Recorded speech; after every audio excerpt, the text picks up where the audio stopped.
Qyteti i Vlorës është përballur me një defekt të rënd teknik në linjën kryesore të transmetimit të ujit.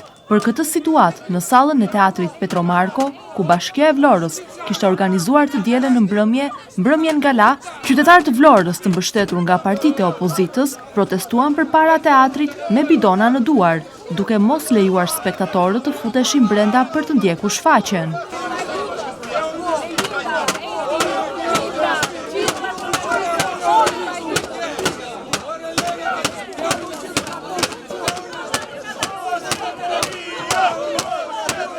Pavarësisht prezencës së policisë, nuk është bërë i mundur ndalimi i qytetarëve për të futur brenda në sallë për të protestuar. Qytetarët kanë zaptuar skenën që ishte përgatitur për koncert, duke mos lejuar vijimin e shfaqjes.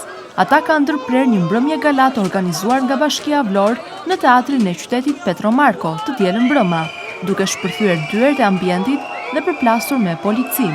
Protesta u shkaktua nga mungesa ujit të pishëm, problem që ka prekur qytetarët e Vlorës prej vitesh dhe që është përkeqësuar kohët e fundit. Pamjet tregojnë momentet e tensionit midis banorëve dhe forcave të rendit.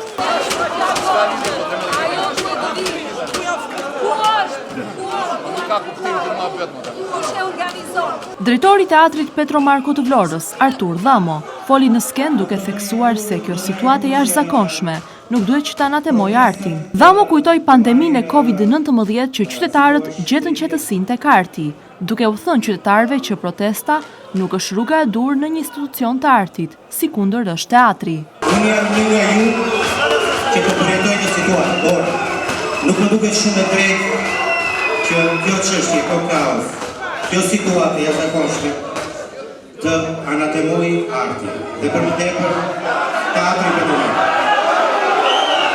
Mendoj se shkollaj për të thyer, për të shkatruar, por ju kujtoj vetëm një gjë, që kur na plakosi pandemia,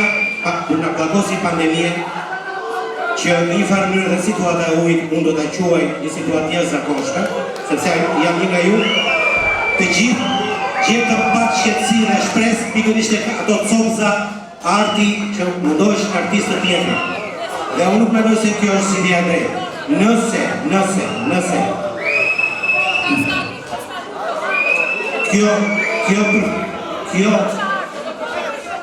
Nëse kjo protest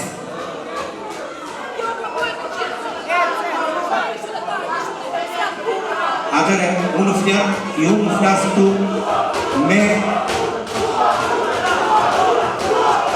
nuk e di nëse teatri Petro Marko sot mendoni se mund të ofrojë përveç se art të bukur nga ata artistë që kanë punuar kaq kohë. Nën drejtori i policisë së Vlorës, Shpëtim Hasan Aliaj, u bëri thirrje qytetarëve që të rirohej salla e bllokuar e teatrit. Subjektit dhe të protestuesve qytetarëve të marrin masa që qytetarët të lëshojnë sallën nga vitin tjetër. Për 5 minuta salla duhet të lirohet. Faleminderit. Në një kohë që nuk pati reagim, numri 2 policisë së Vlorës u detyrua që të bënte një tjetër thirrje. Edhe një tjetër lutem të gjithë agentët pranë shtëpisë sallë të lirojnë sallën. Nëse policia do të përdorë forcë, po ja them tani. Kaq, ju lutem shumë. Qetësisht lironi sallën dhe dilni të gjithë jashtë. Faleminderit. Pas thirrjeve të policisë, qytetarët nisin të dilnin nga salla e teatrit ku tensioni ishte i lartë. Drejtuesit e teatrit nga ana tjetër njoftuan anullimin e mbrëmjes gala të fundvitit.